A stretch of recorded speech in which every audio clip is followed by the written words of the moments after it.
81 اور 82 تلاوت کرنے کا شرف حاصل کیا۔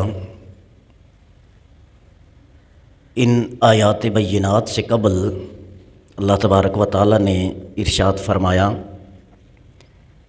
کہ یہ جو بظاہر اپنے آپ کو مسلمان کہتے ہیں ان میں سے اکثریت کو آپ دیکھیں گے کہ ان کی محبتیں کافروں کے ساتھ ہوں گی، اور یہ بہت برا عمل ہے، اور اس عمل کی وجہ سے انہوں نے اللہ کی ناراضگی کو مول لیا، اور آخرت میں ایسا عذاب ہوگا کہ اس میں وہ ہمیشہ رہیں گے۔ آج جو آیات تلاوت کی ارشاد باری تعالیٰ ہے وَلَوْ كَانُوا يُؤْمِنُونَ بِاللَّهِ، اگر یہ اللہ پر ایمان لے آتے، والنبی اور اللہ کے نبی پر ایمان لاتے، وَمَا أُنزِلَ إِلَيْهِ اور جو اتارا گیا نبی مکرم صلی اللہ علیہ وسلم پر، اس پر یعنی قرآن مجید پر ایمان لاتے، مَتَّخَذُوهُمْ أَوْلِيَاءَ اور ان کو اللہ کے دشمنوں کو، رسول اللہ صلی اللہ علیہ وسلم کے دشمنوں کو اپنا دوست نہ بناتے تو کیا ہی اچھی بات ہوتی۔ وَلَكِنَّ كَثِيرًا مِّنْهُمْ فَاسِقُونَ، لیکن سچ بات یہ ہے کہ ان میں سے اکثریت فاسق لوگوں کی ہے۔ اگر ارشاد فرمایا لَتَجِدَنَّ أَشَدَّ النَّاسِ عَدَاوَةً لِلَّذِينَ آمَنُوا الْيَهُودَ، آپ ضرور پائیں گے یہودیوں کو کہ وہ مسلمانوں کے ساتھ شدید ترین نفرت کرتے ہیں۔ عداوت کا معنی ہے دشمنی، تو یہود جو ہیں وہ مسلمانوں کے ساتھ سب سے زیادہ دشمنی کرتے ہیں، نفرت کرتے ہیں، عداوت کرتے ہیں۔ والذین اشرکوا اور مسلمانوں کے ساتھ جو سب سے زیادہ عداوت رکھتے ہیں وہ مشرک ہیں۔ دو گروہ دنیا کے وہ ہیں جن کو قرآن نے آئیڈینٹیفائی کیا ہے کہ مسلمانوں کے ساتھ وہ ہر صورت میں عداوت اور دشمنی رکھیں گے، ان میں سے ایک یہود ہے اور دوسرے مشرک ہیں۔ کہ یہودی اور مشرک اشد عداوہ، یہ بہت زیادہ عداوت رکھتے ہیں مسلمانوں کے ساتھ۔ وَلَتَجِدَنَّ أَقْرَبَهُم مَوَدَّةً اور مسلمانوں کے ساتھ آپ زیادہ ان کی بنسبت، یعنی کہ یہ گروہ مسلمانوں کے ساتھ حد سے زیادہ محبت کرتا ہے، بمقابلہ کمپیئر اگر کریں یہودیوں کے ساتھ اور مشرکوں کے ساتھ، تو ان کے مقابلے میں مسلمانوں کے ساتھ مودت یا دوستی میں قربت جو ہے وہ ان لوگوں کی ہے جنہوں نے کہا انا نصارا، کہ ہم کیا ہیں، ہم عیسائی ہیں۔ یعنی کہ یہودیوں کے مقابلے میں مسلمانوں کے قریب عیسائی ہیں، اور وجہ بیان فرمائی کیوں، اس لیے کہ ذالک بأن منہم قسیسین، کیونکہ عیسائیوں میں ایک تو علماء ہیں ورہبانا اور راہب بھی ہیں، اور دوسری بات ارشاد فرمائی وَأَنَّهُمْ لَا يَسْتَكْبِرُونَ اور عیسائی تکبر نہیں کرتے۔ یہ دو آیات بینات سورہ مائدہ کی 81 اور 82، ان آیات میں اللہ تبارک و تعالیٰ نے کیٹاگوریکلی مسلمانوں کو یہ بتا دیا کہ تمہارے قریب کون ہو سکتا ہے اور تمہارا ازلی دشمن کون ہو سکتا ہے۔ یہ دونوں باتیں ارشاد فرما دیں، اور تیسری بات ارشاد فرمائی کہ جب تک اللہ پر، اللہ کے نبی پر اور اللہ کی کتاب یعنی قرآن مجید فرقان حمید پر ایمان نہیں لائیں گے، اس وقت تک جو ہے کوئی بھی انسان نہ مسلمان ہو سکتا ہے، نہ مومن ہو سکتا ہے، نہ اللہ کا بندہ بن سکتا ہے، اور نہ ہی جنت کا حقدار بن سکتا ہے۔ یہ تین باتیں بڑی اہم ہیں۔ ایک توحید یعنی اللہ پر ایمان لانا، اللہ کی ذات میں، اللہ کی صفات میں، اللہ کے افعال میں کسی کو اللہ جیسا نہ ماننا، یہ توحید ہے کہ اللہ اپنی ذات میں وحدہ لا شریک ہے، اللہ اپنی صفات میں وحدہ لا شریک ہے، اللہ اپنے افعال میں وحدہ لا شریک ہے، اللہ اپنی قدرت میں وحدہ لا شریک ہے، اللہ اپنی عطا میں وحدہ لا شریک ہے۔ اللہ جو ہے وہ ہے قل هو اللہ احد، اللہ ایک ہے، اللہ الصمد، اللہ بے نیاز ہے۔ اللہ کے سوا کوئی بے نیاز نہیں ہو سکتا۔ ہر انسان کو ضرورت پڑے گی دوسرے کی، ہر فرد کو دوسرے کی ضرورت ہے، اللہ کے سوا کوئی بے نیاز نہیں ہے۔ بھلے وہ کھرب پتی ہو، بلینز آف ڈالر اس کے پاس موجود ہوں، بڑا مال ہو، بڑی دولت ہو، لیکن وہ بے نیاز نہیں ہو سکتا۔ ایون کہ ہم جو ایک لقمہ روٹی کا کھاتے ہیں، تناول کرتے ہیں، اس میں بھی ہم بے نیاز نہیں ہیں کہ فصل بوتا کوئی ہے، فصل کو کاٹتا کوئی ہے، فصل کو تیار کوئی کرتا ہے، فصل کو جو ہے وہ فیکٹریوں میں پہنچاتا کوئی ہے، وہاں سے آٹا بناتا کوئی ہے، پھر آپ کی دکان پہ پہنچاتا کوئی ہے، لے کے کوئی آتا ہے، اور پھر آنے کے بعد بھی کیا ہے، اس کو گونتا کوئی ہے، اسے پکاتا کوئی ہے، اور پھر ہمارے سامنے آتا ہے، اور پھر اس کو کیا، ایک نوالے میں ہزاروں لوگ شامل ہوتے ہیں۔ ایک نوالا جو انسان تناول کرتا ہے، کھاتا ہے، اس ایک نوالے کے پیچھے ہزاروں لوگوں کی محنت شامل ہوتی ہے۔ تو اگر کوئی کہے کہ میرے پاس دولت ہے، اب دولت اسے روٹی نہیں دے گی، کاغذ کا ٹکڑا اسے روٹی نہیں دیتا، روٹی پہنچانے کے لیے اسے دوسرے کی محتاجگی ہے۔ کسان فصل اگانا چھوڑ دے تو دولت مند کیا کرے گا؟ سوائے بھوک کے اس کے پاس اور کوئی الٹرنیٹ نہیں ہے۔ کسان محنت کرے گا تو امیر جو عیاشی کرے گا، غریب مزدوری کرے گا تو امیر کی بلڈنگ بنے گی، پلمبر جو ہے اس کے پلمبرنگ کا کام کرے گا تو اس کی کوٹھی کا حسن سامنے آئے گا کہ جو ہے ہر چیز جو ہے وہ صحیح طریقے سے بن رہی ہے، آرکیٹیکٹ جو ہے اس کا اچھا نقشہ بنائے گا تو اس کی جو ہے اس کے گھر کی خوبصورتی جو ہے وہ سامنے آئے گی۔ تو اللہ کے سوا کوئی بے نیاز نہیں ہے، ہر ایک کو دوسرے کی ضرورت ہے، امیر کو غریب کی ضرورت ہے، اور غریب کو امیر کی ضرورت ہے، اور ہر عام آدمی کو خاص کی ضرورت ہے، اور خاص آدمی کو عام کی ضرورت ہے۔ ہر بندہ دوسرے کا کیا ہے؟ محتاج ہے۔ تو اللہ پر ایمان لانے کا مطلب کیا ہے؟ کہ اللہ بے نیاز ہے، اس کو کسی کی ضرورت نہیں، سب کو رب کی ضرورت ہے، رب کو کسی کی ضرورت نہیں ہے۔ تو فرمایا لو کانوا یؤمنون باللہ، وہ اللہ پر ایمان لے آتے۔ تو اللہ پر ایمان لانے کا مطلب کیا ہے؟ ایمان لانے کا مطلب کیا ہے؟ کہ اللہ کو اپنا مالک ماننا، اللہ کو اپنا خالق ماننا، اللہ کو اپنا رازق ماننا، اللہ کو ہی سب کچھ ماننا۔ اور جب بندہ اپنے رب کو رب مان لیتا ہے، وہ دنیا کے جمیلوں سے آزاد ہو جاتا ہے، وہ دنیا کے خوف سے آزاد ہو جاتا ہے، وہ دنیا کی ڈر سے آزاد ہو جاتا ہے، وہ دنیا کی فکر سے آزاد ہو جاتا ہے، کیونکہ اس کا یہ ایمان پختہ اور راسخ ہو جاتا ہے کہ میرا رب جو مجھے دے گا اسے کوئی روک نہیں سکتا، اور میرا رب جو مجھ سے لینا چاہے گا اسے کوئی میرے پاس رکھ نہیں سکتا، رب لے کے رہے گا۔ تو جب بندہ مومن کا ایمان اللہ پر کامل ہو جاتا ہے تو وہ پھر دنیا کے خوف سے آزاد ہو جاتا ہے۔ تو ایک یہ بات ارشاد فرمائی۔ دوسرا فرمایا والنبی، اللہ پر ایمان اسی وقت کامل ہوگا جب اللہ کے نبی پر ایمان لایا جائے۔ آپ سورہ بقرہ کی پہلی آیات پڑھیں، الف لام میم ذالک الکتاب لا ریب فیہ، یہ قرآن وہ ہے جس میں کوئی شک نہیں ہے، ھدی للمتقین، متقین لوگوں کے لیے ہدایت ہے۔ متقین کون ہے؟ الذین یؤمنون بالغیب، جو اللہ پر ایمان لاتے ہیں اللہ کو دیکھے بغیر۔ مطلب کیا ہے؟ کہ اللہ پر ایمان لاتے ہیں نبی کے کہنے پر، نبی نے فرما دیا اللہ ایک ہے تو امتی نے کہا آمنا، ہم ایمان لائے۔ نبی نے فرما دیا فرشتے ہیں تو امتی نے نعرہ لگایا لبیک یا رسول اللہ، ہم حاضر ہیں، ہم ایمان لاتے ہیں کہ فرشتے ہیں۔ تو نبی کے کہنے پر جو اللہ کو اللہ مانتا ہے وہ مومن اور مسلمان ہے۔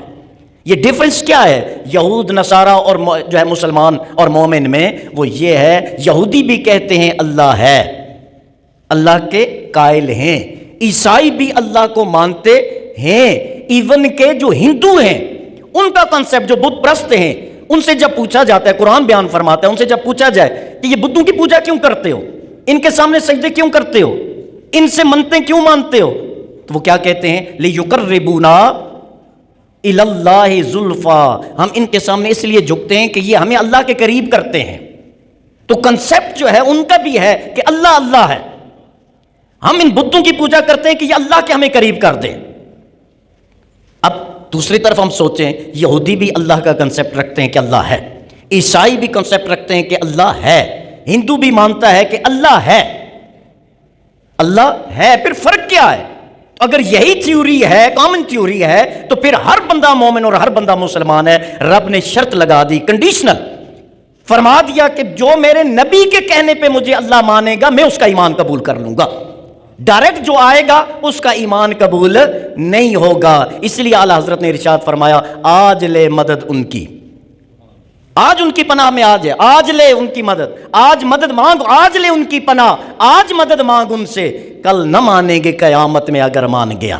کل تو مان جائے گا، اللہ کا محبوب نہیں مانے گا۔ اگر اللہ کا بننا ہے تو رسول اللہ کا بن جا، اللہ کو ماننا ہے تو بذریعہ رسول اللہ صلی اللہ علیہ وسلم کی بارگاہ کے اللہ کی بارگاہ تک پہنچ سکتے ہو. اور کوئی بندہ یہ کہے کہ میں ڈائریکٹ اللہ تک پہنچوں گا، رسول اللہ کو سکپ نعوذ باللہ کر دیا جائے، تو پھر اللہ کی توحید تک بندہ نہیں پہنچ سکتا. تو اس لیے فرمایا لو کانوا یؤمنون باللہ، اگر وہ اللہ پر ایمان لاتے، والنبی، اور اللہ کے نبی پر ایمان لاتے، وما انزل الیہ، اور جو اللہ نے اللہ کے نبی کی طرف نازل کیا ہے یعنی قرآن مجید.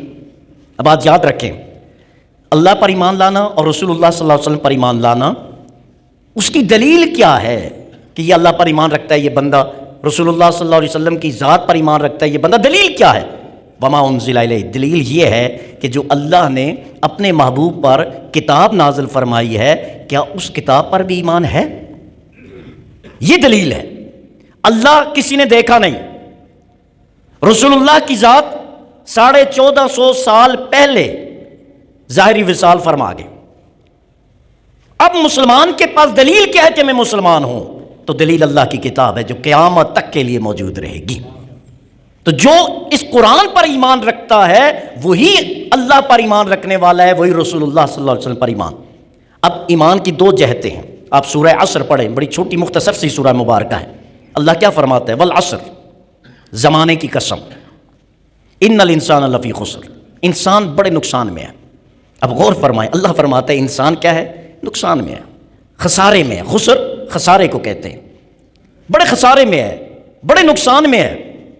یا اللہ سارے مسلمان نقصان اور خسارے میں ہیں؟ فرمایا نہیں، الا الذین آمنوا، جو ایمان لائے، وعملوا الصالحات، جنہوں نے نیک اعمال کیے، وتواصوا بالحق، حق کی وصیت کرتے رہے، وتواصوا بالصبر، اور صبر کی ایک دوسرے کو تلقین کرتے رہے، وہ خسارے میں نہیں ہیں، وہ نفع میں ہیں. تو معلوم، اب ایمان تو اللہ پر لانا یہ زبان سے اقرار کرنا ہے اور دل کیا کرے؟ تصدیق کرے اللہ پر ایمان ہے. لیکن کیا یہی کافی ہے؟ نہیں.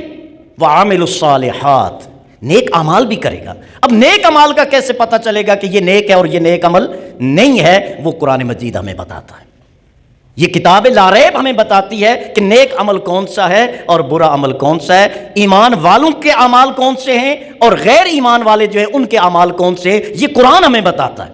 اب ہم کیا کرتے ہیں؟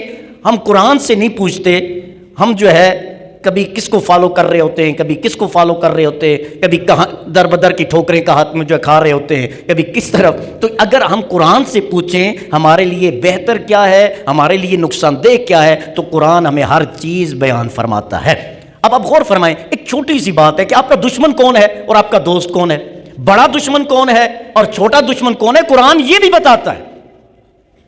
غور فرمائیں، آج کی آیات کو دیکھیں، یہ سورہ مائدہ کی 81 اور 82، 81 اور 82 ورس نمبر ہیں.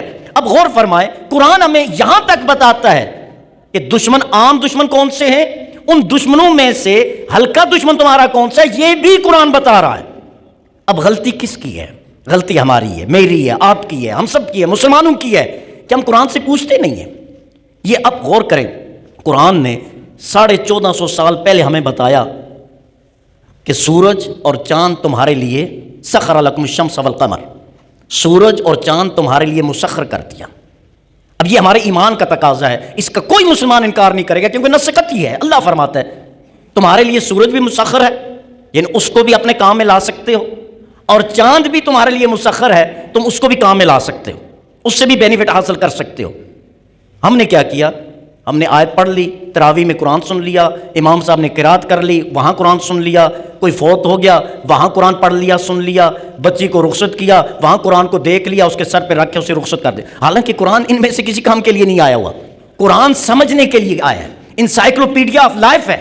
پوری زندگی کو قرآن جو ہے، پیدائش سے پہلے بھی اور موت کے بعد کی زندگی بھی قرآن بیان کرتا ہے. ہم اس طرف دھیان ہی نہیں دیتے. اب انہوں نے ریسرچ کی، کوشش کی، انہوں نے چاند کو مسخر کر لیا، سورج کو بھی کر لیں گے، اور ہم کیا کہتے ہیں؟ بس صحیح ہے، ہم نے ان کو گالیاں دینی ہے، انہی کی بنائی ہوئی چیزیں استعمال کر کے، انہی میں بیٹھ کے، انہی سے فائدہ حاصل کر کے، انہی کو برا بھلا کہنا کہ یہ بڑے بدبخت ہیں، یہ ایسے ہیں، یہ ویسے ہیں. اوکے ٹھیک ہے، لیکن آپ نے کیا کیا؟ آپ کہاں جا رہے ہیں؟ آپ کو تو اپنا قرآن آتا ہی نہیں ہے، پڑھنا ہی نہیں آتا، سمجھنا تو بڑے دور کی بات ہے. جو انسان کی زندگی جس پر ڈیپینڈ کرتی ہے، مسلمان کی زندگی، مجھے نہیں لگتا طالب علموں کو چھوڑ کے ہم میں سے کسی کو قرآن کا جو ہے وہ زیادہ حصہ صحیح پڑھنا ہی آتا ہو، ترجمہ تمہیں یہ بات کہوں گا ہی نہیں، آزمائش میں ڈالنے والی بات ہے۔ اب ہوتا کیا ہے، جب ہمیں ترجمہ خود نہیں آتا تو پھر ہم کیا کرتے ہیں، کبھی ہم ڈاؤن لوڈ کرتے ہیں جو ہے ترجمے کو، کبھی کوئی نسخہ ملا اس کا ترجمہ پڑھتے ہیں۔ اب جو اردو ٹرانسلیشن اس بندے نے کی ہوئی ہے، ہمارا ایمان اس ٹرانسلیشن پہ ہو جاتا ہے، ہمیں کیونکہ اصل عربی کا پتہ ہی نہیں ہے۔ تو ہونا یہ چاہیے ساری چیزیں چھوڑ کے پہلے قرآن کا ترجمہ پڑھیں۔ جب آپ ترجمہ پڑھیں گے تو آپ کو پتہ چلے گا کہ ہمارا رب ہمیں کہہ کیا رہا ہے۔ یہاں ہماری صورتحال یہ ہے کہ سب سے اونچی جگہ پہ ہم نے قرآن رکھا ہوا ہوتا ہے، سب سے اونچی جگہ۔ ٹھیک ہے، ادب کا تقاضا ہے، لیکن یہی ادب نہیں ہے۔ ادب کا اصل یہ ہے تقاضا کہ وہ جو قرآن سب سے اونچا رکھا ہوا ہے نا، وہ ہمارے ہاتھوں میں سب سے زیادہ ہونا چاہیے، سب سے زیادہ ہماری تلاوت میں ہونا چاہیے، سب سے زیادہ ہمارے پیش نظر ہونا چاہیے۔ لیکن ہمارا دھیان جو ہے وہ اب ہم سب فیملی والے ہیں، بچوں والے ہیں نا زیادہ تر لوگ۔ اب غور فرمائیں، ہوم ورک کرواتے ہیں نا جب بچے گھر آتے ہیں، صبح اٹھاتے ہیں نا ہم 7 بجے اسکول جانا ہے، ان کو پک اینڈ ڈراپ دیتے ہیں نا۔ ہم میں سے کتنے ہیں جنہوں نے بچوں کو یہ کہا ہو کہ آج ایک آیت ترجمے کے ساتھ آپ نے پڑھنی ہے؟ کوئی کہہ سکتا ہے ہاں؟ یہ ہماری صورتحال ہے۔ اب غور فرما لیں، پھر بھی رب سے گلا کہ رب ہم پر کرم نہیں فرما رہا، یہ رب کا کرم ہے۔ یہ آج اب غور فرمائیں، یہ سیزن جو ہے یہ بارشوں کا سیزن ہے نا۔ میں وادی نیلم سے تعلق رکھتا ہوں، نیلم میں ہمارا جو گاؤں ہے وہاں اس وقت کم از کم 2 سے 2.5 فٹ برف ہونی چاہیے جو سیزن ہے۔ ایک بوند بارش کی نہیں اتری، یہ 3 مہینے ہو گئے۔ کیا اللہ کی ناراضگی نہیں ہے؟